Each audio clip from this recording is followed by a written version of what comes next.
Ladies and gentlemen, if you'd like to restore your WordPress site from hosting a backup, I'm going to show you exactly how to do that. Now, this is going to be the quickest, easiest guide you will find on the internet, so let's climb straight in.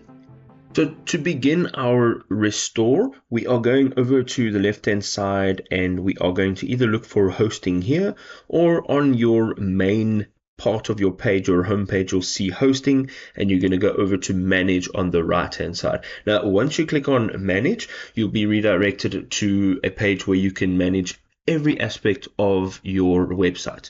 So on the left hand side, you'll see a menu, and from here we're going to look for files. Let's open that drop down, and here you will see backups. Now, once you go into backups, you again have a few options, okay? Of course, you can pay for a daily backup, and this probably would be the best choice.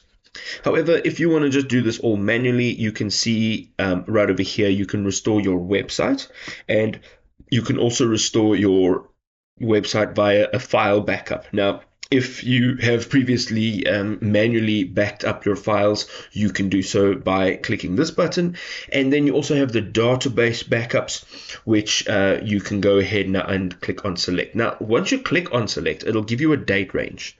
Now, the date range over here, if there's more than one date range, you'll have a drop-down menu and you can choose that date range.